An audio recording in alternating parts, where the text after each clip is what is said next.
Well, welcome everyone, and we're pleased that you've joined us again. We're looking forward to talking with you again today, and uh, we've got lots and lots of more good information. Next slide, please. So today is day 2 of our 2-day workshop. Next slide. So just and again, we mentioned this yesterday, but let me reinforce this, that our hope is that you'll be able to take this information and go back to your community and do some training thing. And so all of the information is available for you, and all of us presenters are happy to speak with you anytime. If you have any questions, just send us an email. We could arrange a phone conversation if we can help you pull together the information that you need. A lot of what we shared yesterday and again today is showing you where you can find information. You know, there's a lot of, and we talk about some national trends, which is important, but what's really important is what's going on in your community. And so being able to find data specifically for your community and understand what's going on there. But anyway, and yet yesterday, some of the topics we talked about is why housing matters, why it's so critical, especially in rural America, some data, where to find it. And then we talked about quantity and quality. So next slide. Okay, here's the team again. If anybody's new, I'll just give everybody 30 seconds. So my name is Don Albrick. I'm director of the Western Rural Development Center, one of the 4 regional rural development centers. And my office is located at in Logan, Utah, Utah State University. I'm currently in Maryland right now, though. So the benefits of Zoom meetings. Joy? And why are you in Maryland, Don? I am in Maryland because my son and my daughter-in-law had identical twin boys 3 or 4 or 5 days ago today. So my wife and I feel sorry for them when we leave. There's trying to get 2 babies to sleep at the same time seems impossible. But anyway, that's what we're working on. Okay, Joy. Unfortunately, I don't have a beautiful story like that to share, but I am still Joy Moten Thomas. I serve as the Assistant Extension Administrator for Community Development and Outreach at Fort Valley State University, located in Fort Valley, Georgia. Welcome back. Kim. I'm Kim Scoba, and I am a professor at the University of Georgia, and I teach and do research on affordable housing and community development, particularly with rural small towns. Let's see what else. So I'm in Athens, Georgia, originally from Minnesota. Okay, Vince. See, we're still working on this. Vince Palmier with USDA Rural Development, Community Development Specialist with the Innovation Center based out of Columbus, Ohio. And my background is the town I live in, Granville, Ohio, which I think is one of the best little small towns in the United States. Allison. Good afternoon. I am Allison Davis. I am a professor of agricultural economics at the University of Kentucky. Okay, very good. And all of these people have worked hard in collecting and organizing this information. And let me personally say it's been a pleasure for me to work with talented and hardworking people. Okay, next slide. Okay, so what we're going to do today is talk about programs and resources for prospective homeowners, identify resources and our processes that can be deployed, and then we're going to look at factors within your community that can impact housing. Okay, next slide. Okay, I'm going to spend a few minutes and talk about housing affordability, and I think this is a critical issue, and I think in the circumstances we're living in, this is even more critical. Let's go to the next slide and I'll start talking about it. So a couple of important points over the last couple of decades. The percent of people who live in owner-occupied homes has been declining. And I think this is significant. You know, following World War II, we developed a lot of programs to help people become homeowners. And home ownership is, for many families, that's their primary source of wealth. And for families that don't become homeowners, that is a source of wealth that they never experience. And you look over 2 or 3 generations, it makes a huge difference. And so the fact that we're getting a decline in owner-occupied homes, I think is significant. Part of this is that in this country, we are experiencing, you know, the great American middle class is somewhat disappearing. We're getting more and more of the advantaged and more on the disadvantaged side. And the disadvantaged side find it very difficult to own homes.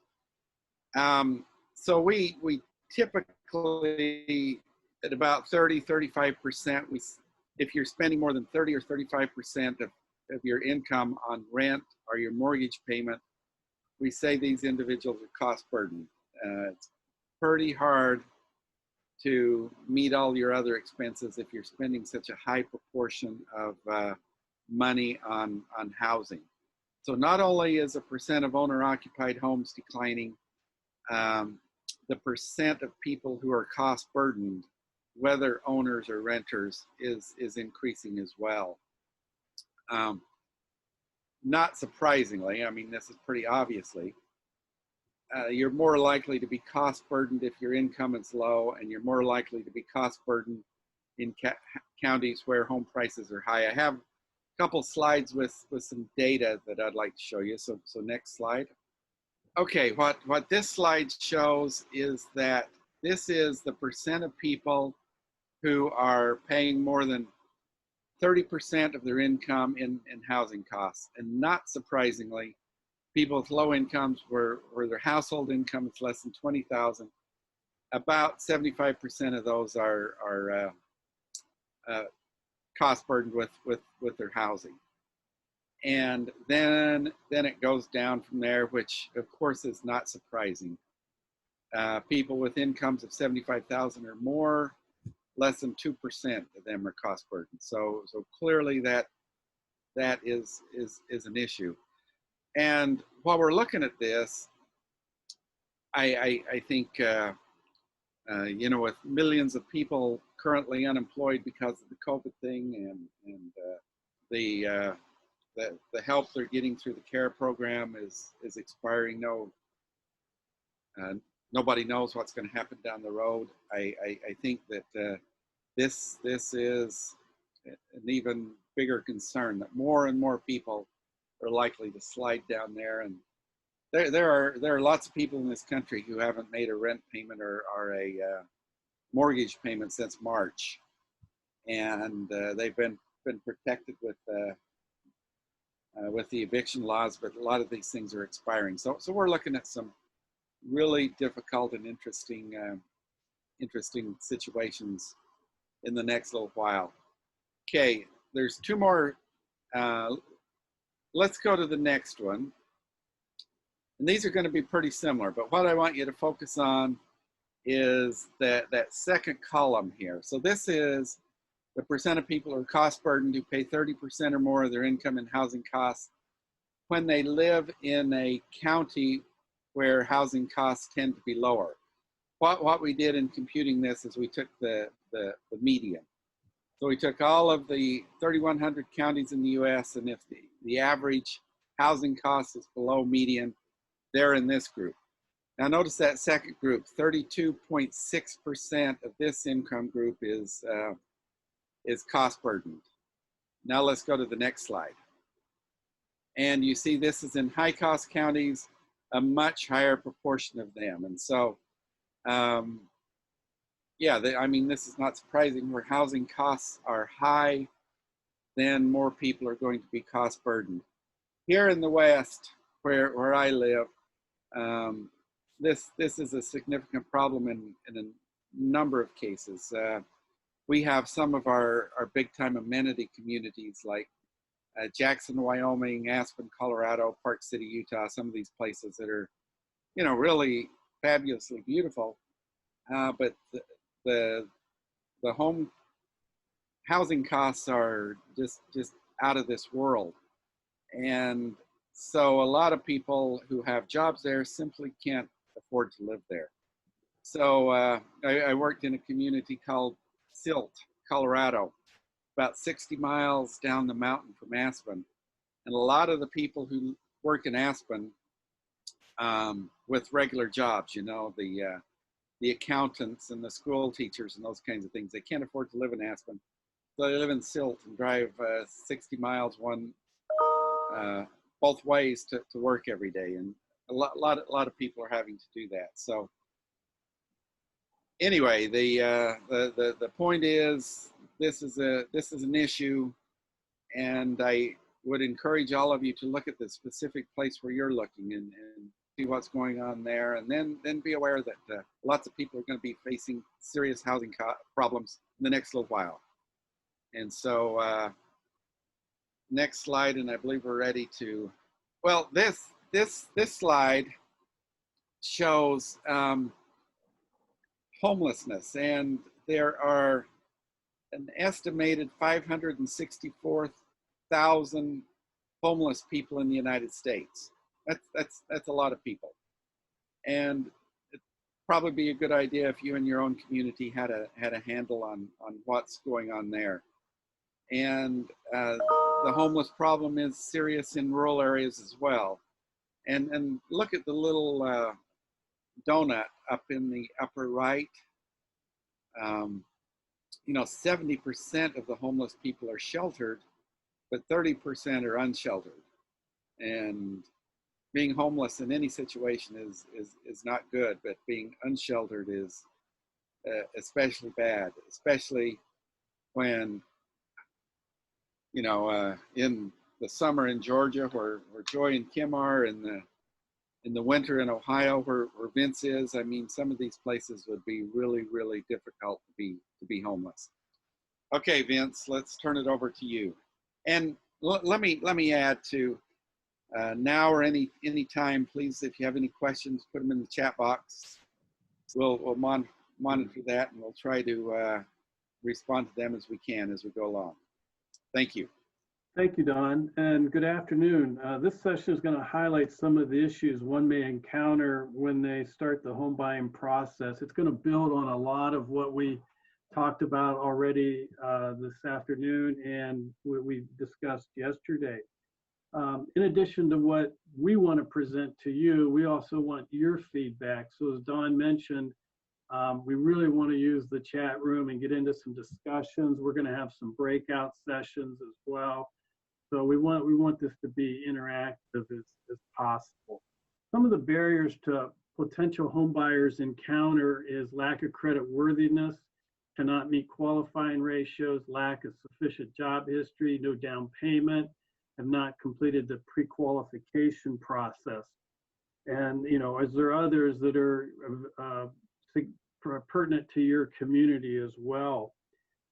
What I'd like to do is to dive into those in a little more detail as we go on.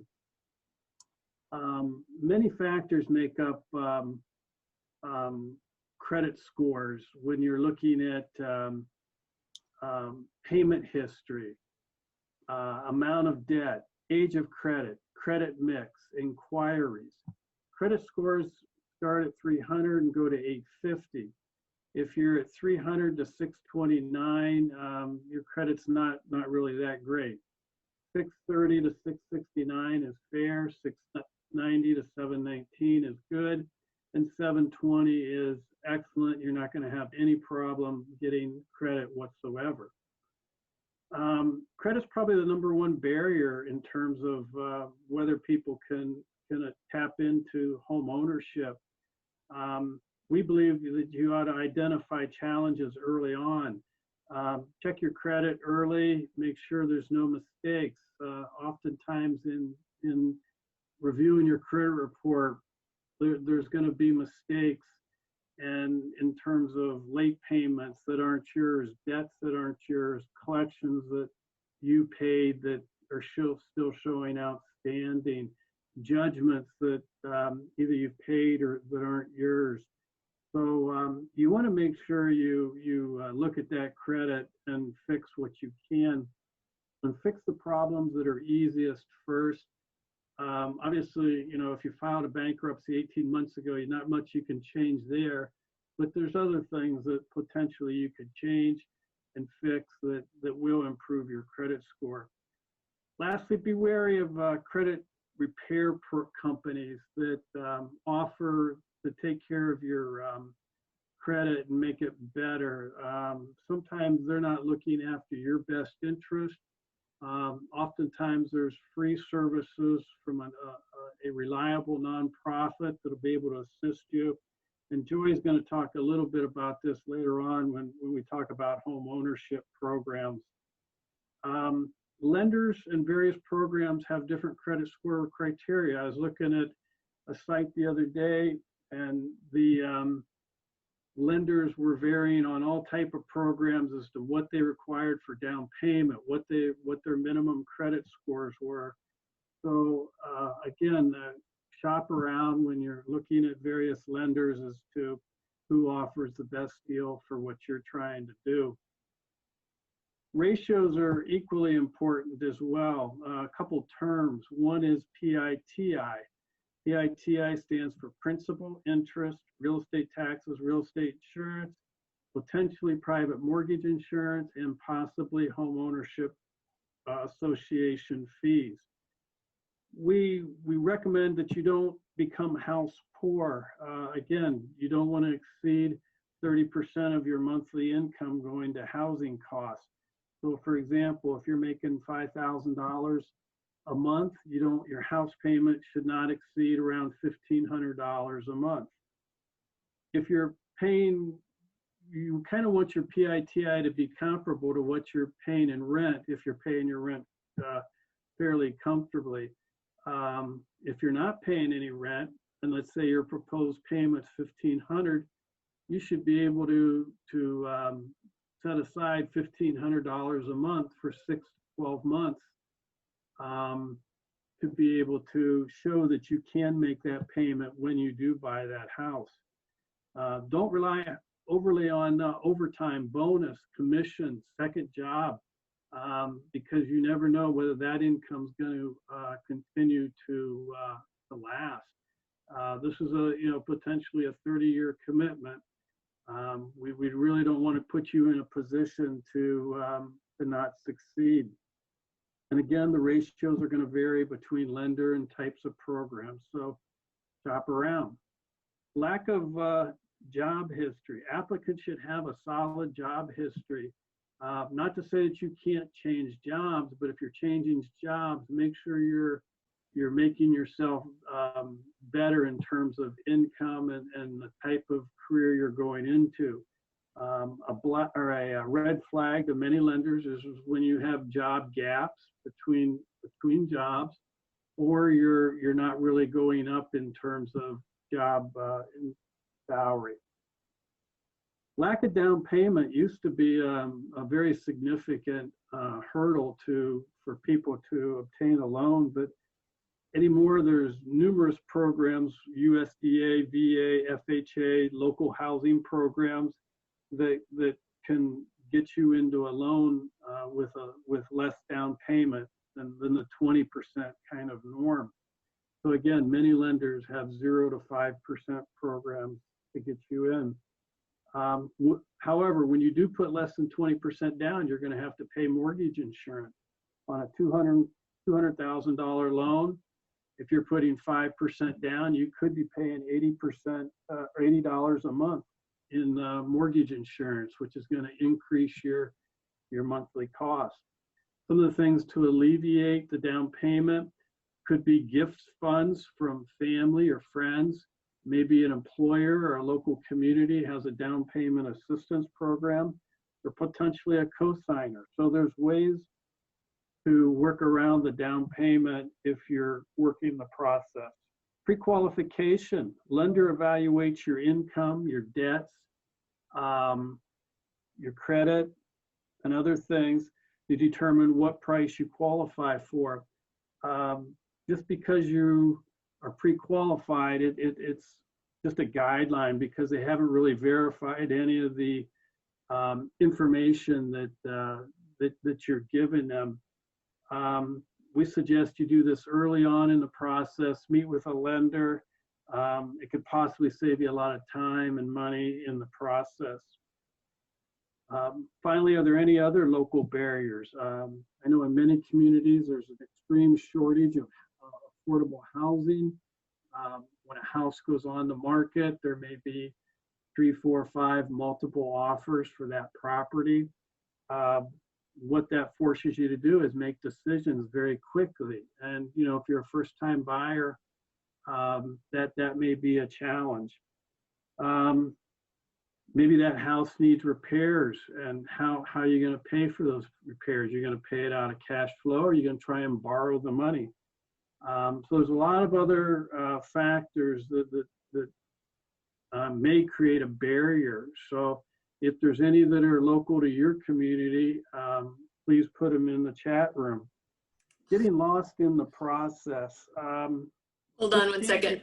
Vince, sorry, took me a little while to find my mute button. Yes, we do have one comment from Tyler. Is there a certain amount of time that someone should be planning to live on in their home before considering buying a house? And then another question about inspections for different types of financing. The inspections, if you're going FHA or USDA and even VA, they are going to have certain inspections, and mostly it's going to be safety and health related issues. If you're going to go conventional, typically there's not going to be an inspection component to it, but definitely if you're going to go in through one of the government programs, if it has peeling paint or sometimes like handrails or structural issues, they will hold that loan up until those repairs are done. The first question I didn't really follow. Go ahead. It's more thinking about barriers as I've been going through my life. It's 4-year chunks of time in different places or 2-year chunks of time, and going through this entire process and getting a mortgage seems like a lot of work for a very transient sort of moving. So it's something I've never really asked. Is there sort of a set amount of time of planning to live in a community where that crossing over from rental to buying begins to make more sense?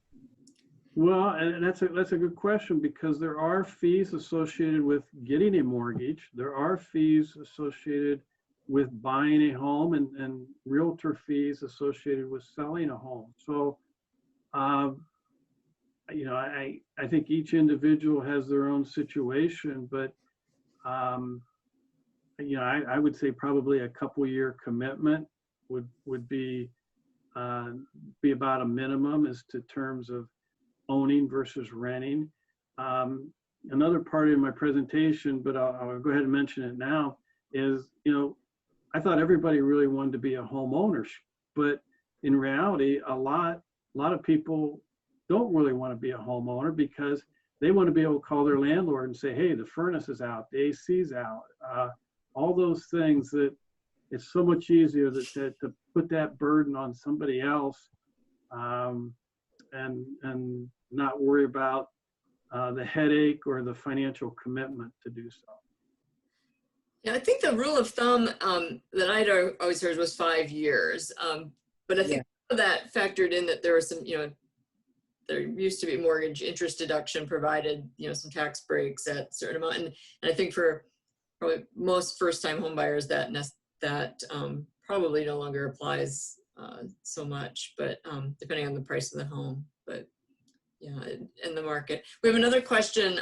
Someone asking if there's, and this might be for anyone on our team here, is there a general site or place to search for a list of lenders who offer down payment assistance? Or And Kim, I had sent her a private message, but I will respond here as well, is that depending on the state, and since I know that Brenda is in Georgia, the The Georgia Department Georgia of Dream. Community Affairs, the Georgia Dream program does have a listing of lenders that provide down payment assistance. And those are the only lenders that you can use to get that down payment assistance. So yes, there is.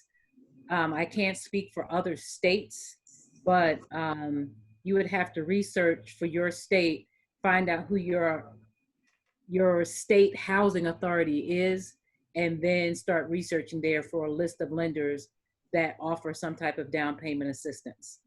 Right, and they can also be, so the State Housing Finance Agency is a good place to start because they have have information about state and then federal programs, maybe they're administered through the state, but also there may be more local ones. So I know when I lived in Minnesota, the city of Minneapolis had their own down payment assistance programs and some specific that especially, applied to specific neighborhoods. So it does take a little bit of research, and there may not be one list to look at, but looking at a number of different resources regarding that. And that can be the county, the city, county, state level. Thank you for the questions, and keep them coming in. We wanted to put in a little bit about getting lost in the process, because it can be an intimidating process. And sometimes the application process is not all that user friendly, and we fail to understand the next steps in the process. And again, that's why we're firm advocates of the homebuyer education process, to learn and become prepared for all the acronyms, the terms, the players that are out there. Funding availability, you wouldn't think that's an issue, but occasionally it does come up. For example, when USDA ran out of, shut the government down USDA didn't the government shut down, USDA couldn't process loans. Or when in October, or when our funding isn't available. Other factors that impact that as well is right now in today's market, finding an appraiser in a timely basis is difficult, and that's holding up the process. Having home inspectors out there is holding it up. In a normal time, 30 to 60 days, you should be able to get a loan. But with these backlogs out there, maybe it's 90 days. If that house needs repairs, finding a contractor, good luck with that. So a lot of issues out there that slow things down. Communication, I think, is huge out there. Maybe English is a second language for you, and so maybe it'd be best to find a lender that specializes in English as a second language, so you can communicate properly and adequately with that lender. There's a lot of moving parts between the applicant, the lender, the realtor, the inspector, the title company. Communication is just key. Staying on top of it, understanding the process a little bit, and again, going back to home buyer education, we think it's critical out there. This can be a very fun process, or it can be a very frustrating process. So, it depends. Hopefully, it's going to be a fun, exciting time for a very big decision, but unfortunately, sometimes that's not the case. So now you're pre-approved. What's that really mean? Again, going back to lack of availability of housing stock in your community. Maybe there's multiple offers on a property. It makes challenges, and sometimes you're going to be forced to make decisions quicker than you want. I know, maybe you want to bring your parents in to come look at the property, or a friend who's a contractor, and sometimes you don't have that option because you have to make a decision or you're going to lose it. So now you're pre-approved at, let's say, $250,000, and so you start looking for a realtor, find your dream home, or a contractor to build. Do you know what community you want to be in, what school district you want to be in. You want to be close to bike paths, and all the social areas of maybe living in more of an urban environment versus some acreage out in the country. So I think you have to kind of identify some of those things before you really get serious about the search. There's a lot of stuff you can do online with Zillow, Realtor.com. A lot of agents will can put you on a search where, let's say you've identified a 250,000 or less priced house on 2 acres of land in such a school district. When one of those properties comes up, as soon as it hits the multiple listing service, you will receive notification of it. So there's a lot of things you can do working with, professional lenders and realtors. One thing I advise a lot of clients is ask the realtor, ask the lender, how many deals have they done? If they just got their license and they're your third cousin and you want to use them because you want to help them out, that might be nice for them, might not be so nice for you, because it is a complicated process and you want to find out who is really going to be able to help you. Same with the lender, especially if you're going through like a VA or a USDA loan that's kind of a special product. How many of those loans have they done in the last year or so, to make sure they know the process as well. Other barriers to achieving home ownership, such as inspection, title work, appraisals, can all impact how this process is going to go. A lot of starter homes may need some repairs if they're a little bit older. If the roof inspection comes back that the roof has a 2-year life, are you going to try and negotiate that with the seller? Title work. I remember the first house that I bought, I thought obviously that the driveway was on the property, but when I get to the closing, they hand me a document called a mortgage location survey that said the driveway was half on my property, half on the other person's property. Needless to say, I was a little bit anxious, but people explained that, depending which way you did the mortgage, the location survey, you would get 2 different answers, and it was very common. So I took a leap of faith and went ahead and did it, and it all worked out well. But what I'm saying is there's issues out there. Kim, any questions in the chat box?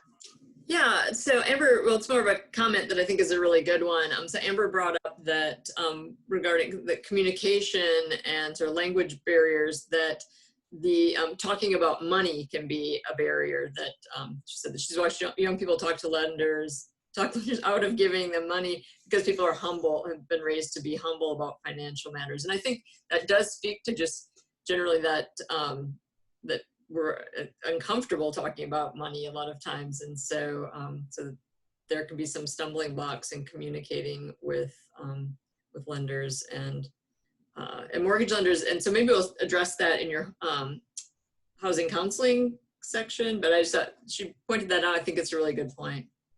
Yeah, I think by the time you're done getting a home, the lender's going to know everything but your shirt size. So they're going to have access to your credit, your income, and everything. So yeah, it is difficult talking about some of those things, but that's what the lender's going to need.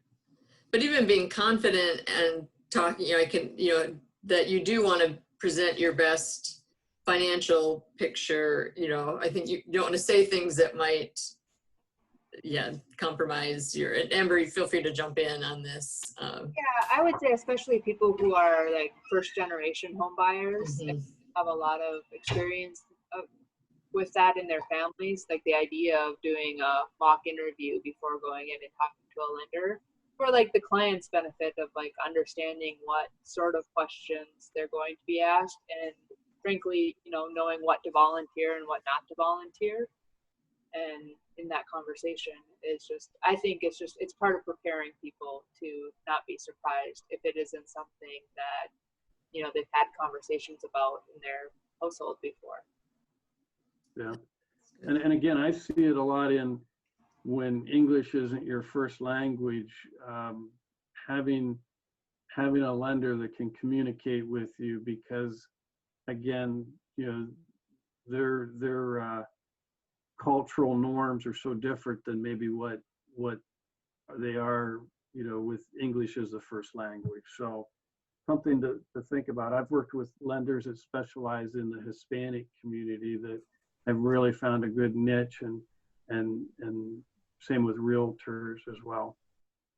And I think it speaks to the importance of housing counseling, which we'll talk about later, but just being comfortable. You know, there's a lot of jargon with the mortgage lending process and the home buying process. And I think of yesterday, you know, that even there are a couple of things in this group that, you know, we didn't explain very well, and that people get comfortable in their own, you know, fields and throw around terms. And if it's the first time you're encountering things that can be intimidating, and I think financial institutions in general can intimidate a lot of people. So.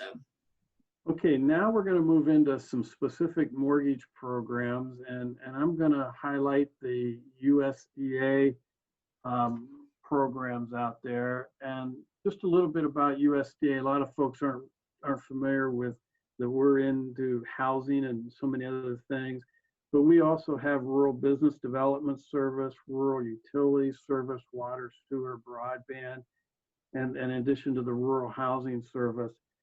In fiscal year 2019, we approved over $28 billion, that's with a B, funding for small towns and rural areas in loan grants, guarantees, technical assistance.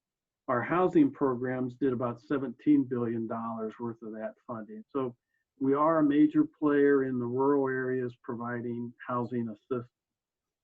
We have, in housing programs, we have multifamily housing, and then we have repair loans and grants for those that own a home. And I know yesterday we talked a lot about, you know, homes that people own that just can't afford to take care of them.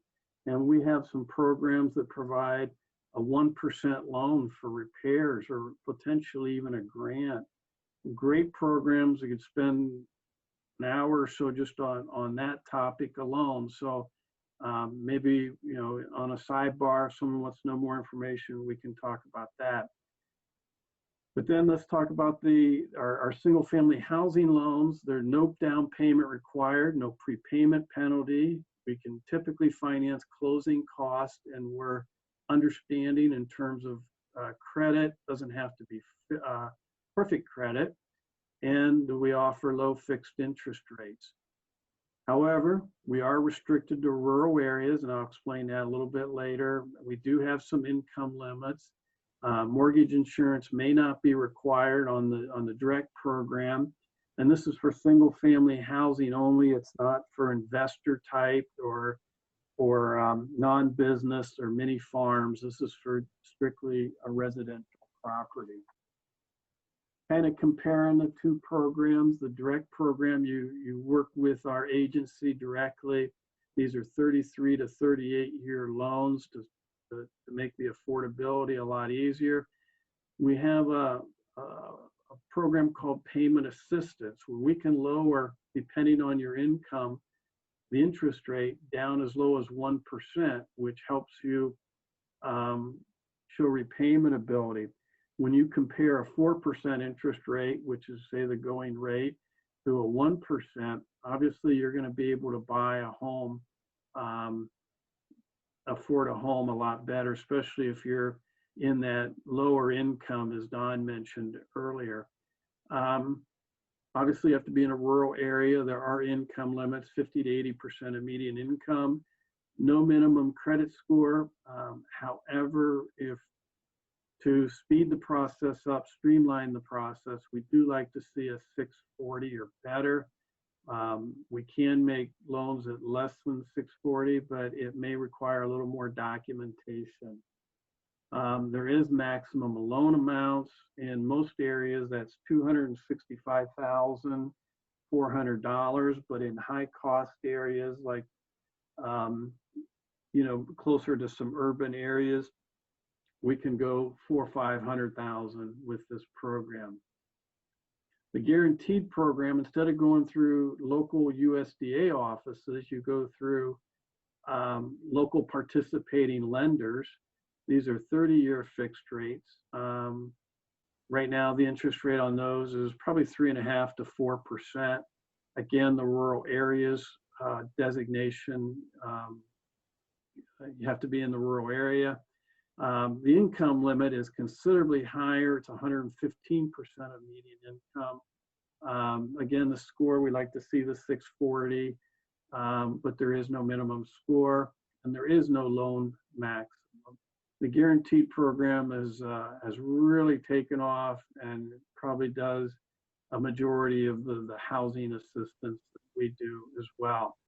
Both these programs, you can roll in closing costs, lender fees, and into the loan, and potentially renovation or repairs can be included in those loans.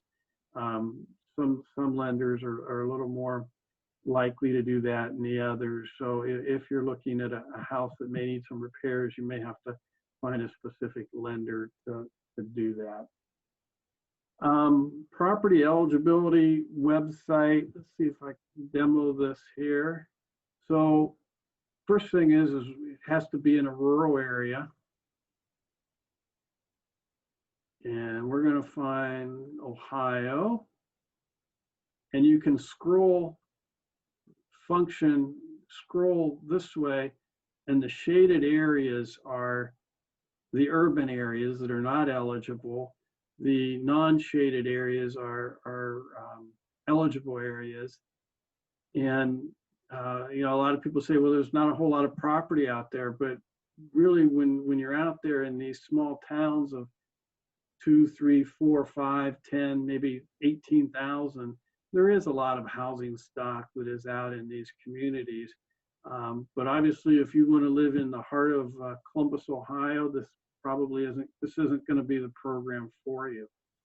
The other thing you can do is you can put in your address here and hit go, and it'll take you, and I put in 17 Brecken Circle, and it says this address is located in an eligible area.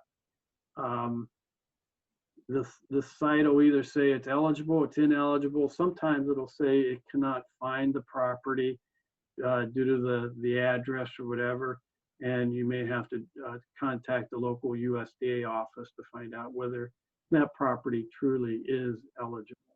The other thing that I wanted to mention was the income limits. It's on the property or eligibility website. And there's a lot of numbers on this page. So let's take a county, Augalaize County, the very low income, the low income for the direct program is $61,350 for a family of 1 to 4, and $81,000 for a family of 5 to 8. And one caveat to all this is when we're looking at income, there's two types of income. There's qualifying income, and that determines how much of a mortgage you can get. Then there's eligibility income, which is how much income is in the household. So for example, say it's a husband, wife, 2 kids, that's a family of 4, but then you have an elderly parent who's also living with you. Now you're a family of 5, and that parent is collecting Social Security. You have to count all that income for eligibility purposes. The last thing I kind of wanted to show, which might be of interest to some of you out there, is due to our limited staff we have out in the field, we've gone more towards utilizing packagers to assist us in delivering the 502 Direct program. And you can look to see who a packager is in your particular area, your state. But also, if you're a nonprofit organization and you're already doing housing assistance out there, this may be a way for you to earn additional income by packaging a loan and an application and delivering it to USDA to and earn a fee. You can earn up to $1,750 in for a 502 direct housing loan, and up to I think $750 for the repair loans that I was mentioning as well. So additional opportunities for you to earn some revenue if you're in that business. This was a very high level, quick presentation of USDA. Joy's going to continue on with some other programs that are very popular out there as well. So with that, I will stop sharing and turn it over to Allison and Joy. Thank you so much, Vince. Well, it is me, and I am back. And I'm really, really excited to be back with you guys today. And listening to, so far we've heard from Vince and we've heard from Don. There's one thing that I just want to clarify. There's several things. One is that I want to be clear. There's something called that mortgage originator, and then there's that person called the underwriter. And the difference between the two is that that mortgage writer is that nice, wonderful person that sits in the office in the bank that takes the application and gets all of the supporting documentation that is needed to make a decision. That mortgage underwriter does not make the final decision on you getting that mortgage. That's underwriting. And underwriting, for all of us that are homeowners, understand that that can be a very, very invasive process. So before I started my presentation, I just wanted to put that out there. But I also want to share is that as we were putting this presentation together, one of the things we wanted to be able to do is that the information that we're sharing with you, you guys can turn around and use this same information to educate your clients and your customers, because this information is not state specific, is not regionally specific, it's national. So this is not going to make you an expert overnight, but hopefully it will give you a little bit more comfort in educating or becoming more comfortable in trying to work with people within your community with regards to housing. So with that said, you know, I'm animated. I'm going to put a poll out there, and the poll is how many of you either own, rent, or other?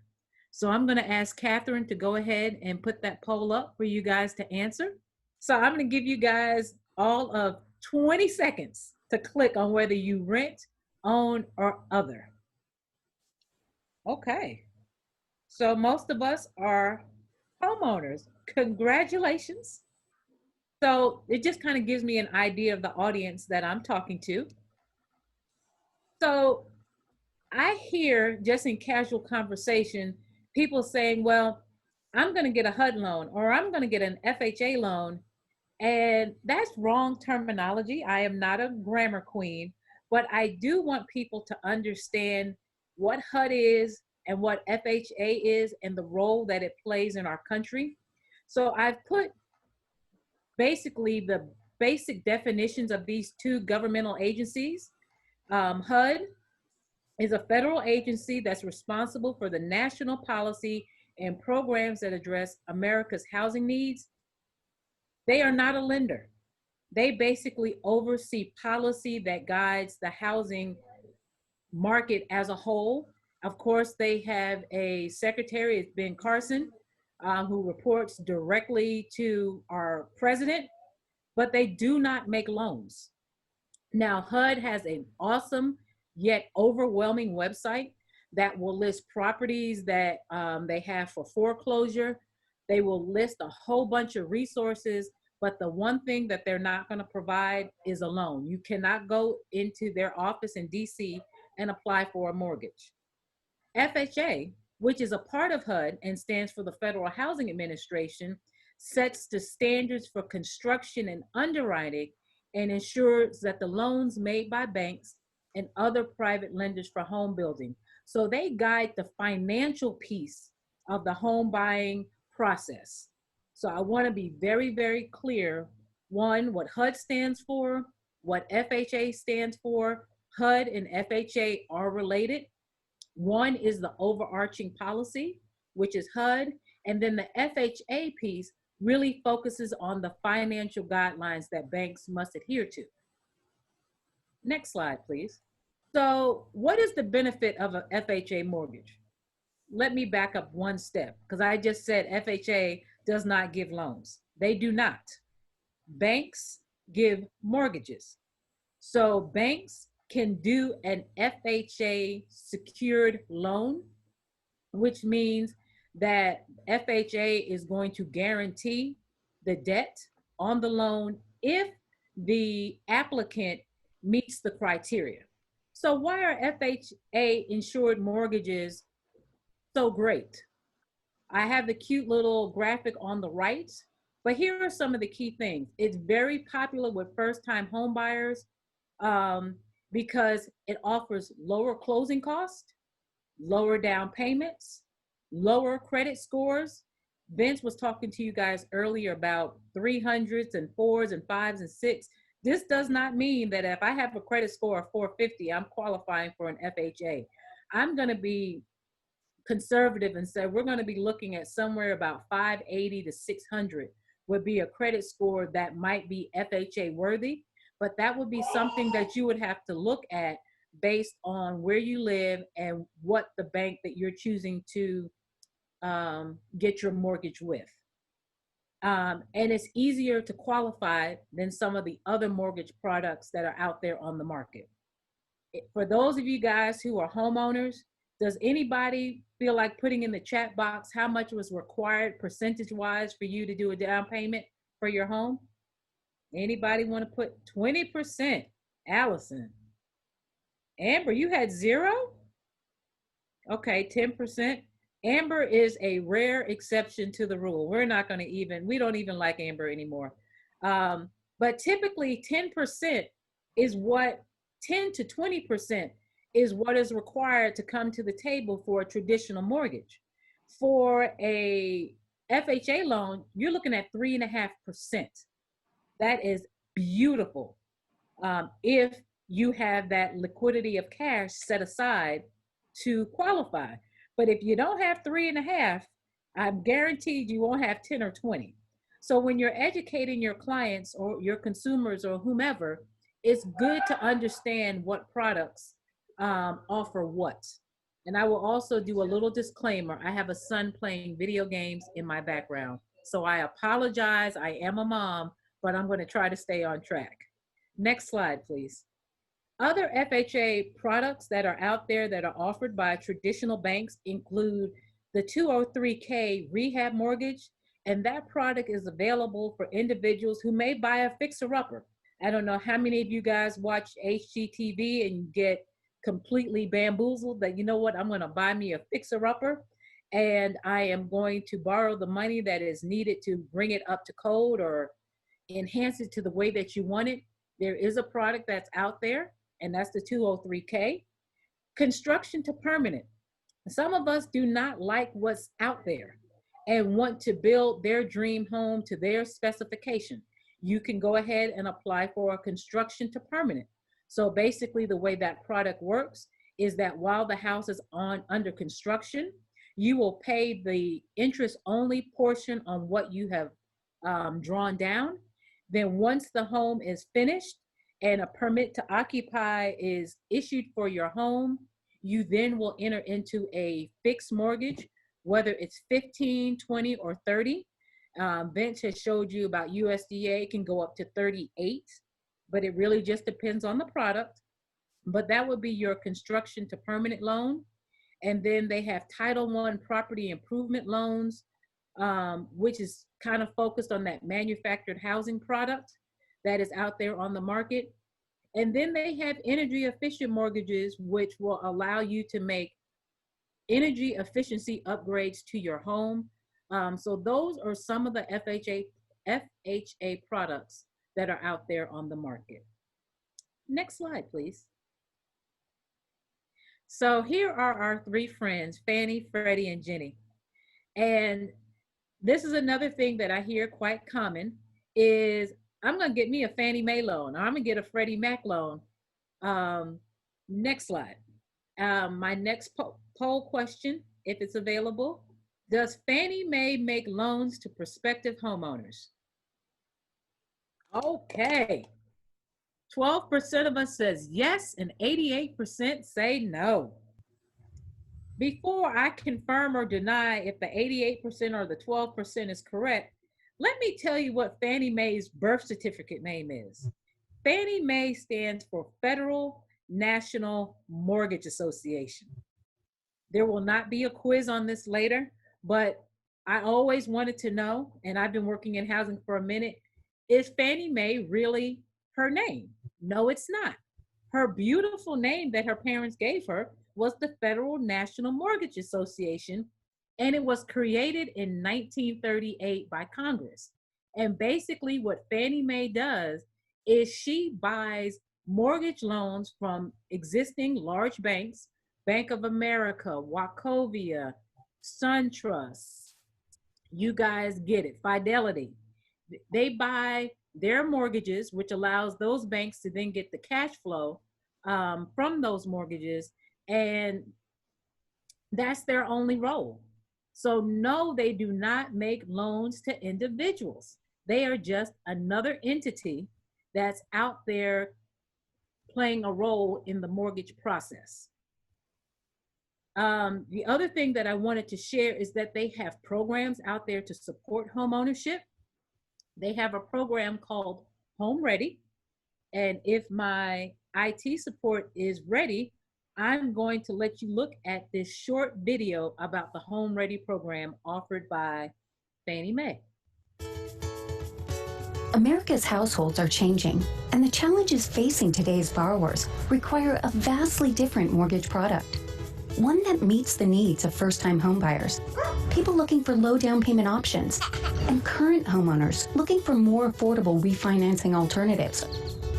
That's why we created Home Ready Mortgage, a modern home finance solution for low-income borrowers that allows a down payment as low as 3% and a minimum credit score of 620. Down payment can come from multiple sources like gifts, grants, or community seconds with no minimal personal funds required. And mortgage insurance can be canceled once the borrower's home equity reaches 20%, resulting in additional savings down the road. Home Ready allows co-borrowers not living in the household and considers income from boarders and renters, all of which may help more borrowers qualify. For many Americans, getting a mortgage is more attainable than ever before. And Home Ready uses Framework, an online course that educates borrowers on the homeownership journey, making it more sustainable. Make homeownership a reality for more borrowers with Home Ready from Fannie Mae. Now, I would love to take credit and say that I created that video just for this presentation, but that video is out there on YouTube. And I share that because that means that is a tool that you guys can use as a training tool in your respective community. It's out there and it's free. So even though Fannie Mae does not make mortgages directly to individuals, they have programs out there to assist homeowners that are administered by local banks within your communities. Next slide. And that also comes with a poll, Russ, if you're ready. 31% said yes, 69% said no. So let me tell you Freddie Mac's real birth certificate name, because he's a boy.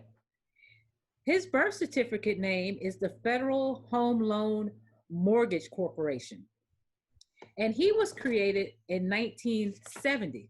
So almost 32 years later from Fannie Mae. And basically this program was created. They kind of play the same roles, but Freddie Mac focuses on buying mortgages from smaller banks.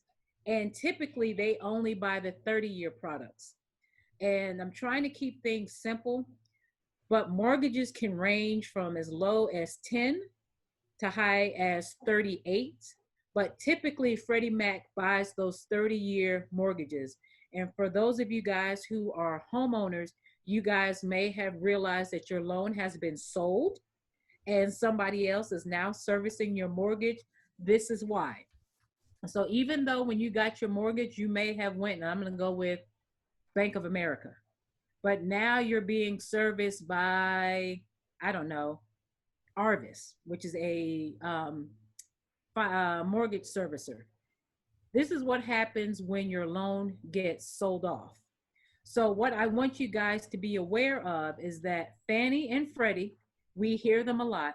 They do not make mortgages to individuals, but they support programs to help individuals become homeowners. They offer a program called Home Possible, and it requires that the applicant live in the home and earn no more than the area's average income. And so when you see things like applicants live in the home, like where else would they live? Well, Airbnbs, for example, are kind of popular. People are buying properties and then they're renting them out. You cannot get a Freddie Mac or a Fannie Mac product and use it as a revenue generating or a rental property. That's just a no-go. And the last thing that I'll share about Freddie Mac is that they set regulations and guidelines for mortgages that depository and non-depository institutions, and those are banks, have to abide by. So they're just a government-sponsored agency that kind of just regulates under the framework of HUD and FHA. I will not show a video about Home Possible, but there is a video on Freddie Mac's site if this is something that you wanted to educate your citizens on, and I think it's about 15 minutes long. So with that being said, can we go to the next slide? There is the slide on the Home Possible program, and it just kind of is a cheat sheet of everything that's needed to qualify, similar to the layout that Vince had when he was talking about the USDA program. You would have to find a bank that's in your area that participates in Freddie Mac, and this would possibly be a smaller bank. And those would be your hometown banks, like, I can't think right now of a small bank, a CB&T, the non-big banks is the best way I can put it. I am in Georgia, so it's hard for me to call the banks that are outside of my region. So I apologize on that. But the product is 30 years. It only requires 3% down payment. That is better than FHA. FHA, if you guys remember, was 3.5%. Gifts are allowed. So if you have a rich uncle or mom and dad want to help with the down payment, that is allowable.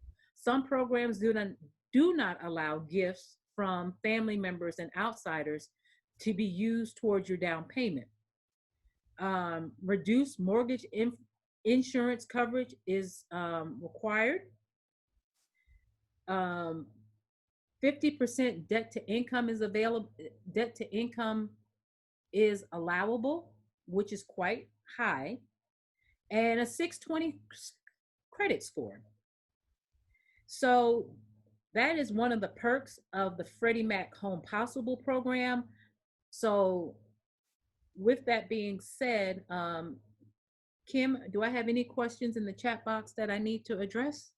There are not any questions, but although if people want to post them now, just thank you for the clarification about the difference between Fannie and Freddie. Okay, and there's going to be one more family member that we're going to meet. If you remember, there was Freddie, there was Fannie, and then there was Jenny. I'm going to get to Jenny in a second. Since we are outside of my neck of the woods, I wanted to learn about some of the programs that are being offered up in the, I'm going to say, the northern part of our country. And I decided to spotlight Ohio, since this is where Vince is from, representing USDA. And he shared with me these two programs that are being offered, one by Ohio State University and the other one by the city of Columbus, that is supporting home ownership in their communities. In the city of Columbus, they offer the American Dream Down Payment Initiative, which provides a deferred forgivable loan to be used for down payment and closing costs. So basically, you get a forgivable loan up to 6% of the purchase price, not to exceed $15,000. So let me kind of break up what that exactly means. That means that people who qualify for this, and I'm going to use $100,000 as my purchase price, could receive a forgivable loan for up to $6,000 on an $100,000 product, as long as they stay in the home. And I think Tyler was asking about this earlier, you know, what would be a good amount of time to stay in a home? In this case, and I'm not sure, but the longer you stay in the home, the more of the debt is forgiven. So for example, if you stay in that house maybe 10 years, all $6,000 will be wiped off. And that $6,000 is represented as a second mortgage on the home. So that if you were to sell your home before that 10-year period, you would have to pay off the first plus the second, which would take away from any equity that you might have in the home. So when you participate in programs like this, typically we have programs like this in our state as well, that as long as you stay in the house for a certain period of time, the down payment assistance that you receive is wiped clean, that second mortgage is wiped away, and that turns into equity. So you stay in this house that I was using as an example, that $6,000 that you once had as a second mortgage is now $6,000 of equity that you now have in your home. So it's a beautiful product. And I guess Columbus was using this as an incentive for people to buy in the city of Columbus. Another program offered by Ohio State University is a similar type program, but I guess around the Ohio State campus, they are encouraging faculty and staff to consider living in the backyard of their campus. And so for those that are faculty and staff, they are offering a beautiful employee incentive of also a 6% forgivable loan not to exceed $15,000. So when you guys are developing your presentations for the clients that you serve, feel free to use examples from Ohio State, but also try to plug local programs that you guys might have there in your communities. I know we've talked about that we've got folks from Iowa and Illinois and Kentucky and Georgia. And if I didn't shout out your state, I'm sorry. But these programs do exist, but sometimes you have to do a little bit of digging. Also, banks may also be aware of these programs. And also your extension programs might be aware of some of the programs to assist with housing. And if any point in time you want to reach out to me, I am a real person. And my contact information, I will put in the chat that you can reach out to me at any time. Next slide, please, Allison. And there's our cousin Jenny.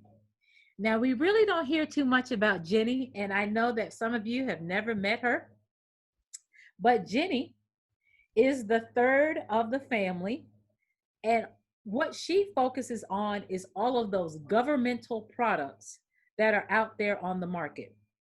So when Vince was talking about his 515 program, not 515, I'm sorry, 502 program, those programs are managed under Ginnie Mae.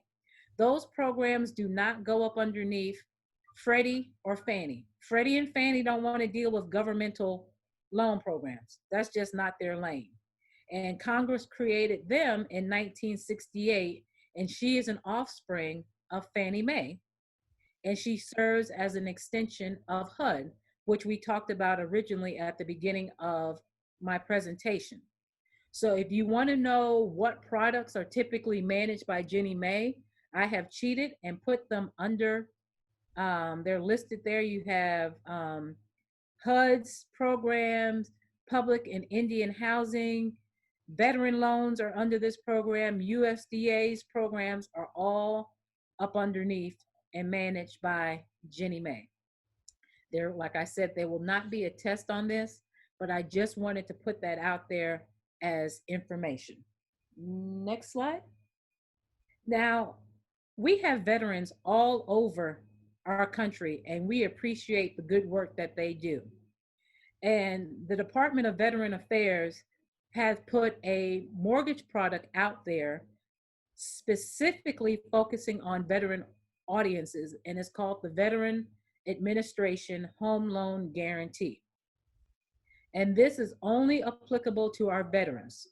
But when you are doing presentations about products, we cannot leave out our military families. So just to highlight the benefit of a loan guarantee program, it does not require a down payment. So this is one of the best products out there. We've talked about some programs requiring 3, some requiring 3.5. This one is absolutely nothing. It does not require mortgage insurance. And we really didn't talk too much about that, but mortgage insurance is required as long as 20% of the mortgage is still outstanding. Something called PMI is attached as a fee to your mortgage. Your mortgage, and I break it down to PITI, principal, interest, taxes, and insurance are the 4 pieces that make up your mortgage payment. PITI becomes PIT once 20% of your mortgage loan is paid down and private mortgage insurance is no longer required. This is different than homeowners insurance. The closing costs on a VA loan are much lower. The interest rates are much better. There is no prepayment penalty. And they also provide assistance to help those that receive these mortgages stay in their homes when financial difficulties arise. So, and this is not a one-time benefit. As we know, veterans, unfortunately, our military families, unfortunately, get stationed several times during their tenure in their career. So this is not a one-time product. They can be living right here in Georgia, get transferred to Iowa, and still qualify for a second mortgage using this benefit. Next slide, please. There is a video that's out there, and I have it highlighted on the right. I had myself a note, but it completely breaks down the process of getting a veteran mortgage. It is, I want to say, almost an hour long, and we are not going to hear it at all today. But I wanted to put it up there because if you really wanted to get down to the nuts and bolts of a VA loan, they do an awesome job. It's a podcast that breaks it down in great detail. Other programs that are out there under VA is the interest rate reduction refinance loan.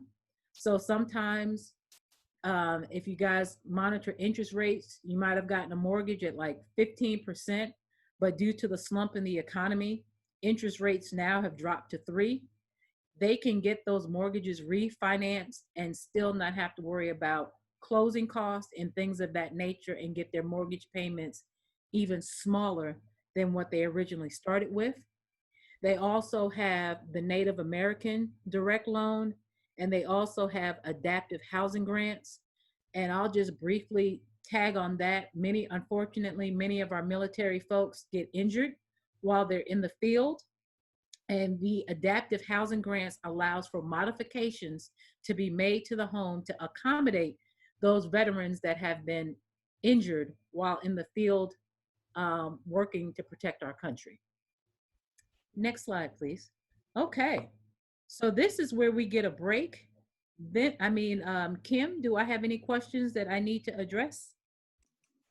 I don't see any in the chat box. Awesome.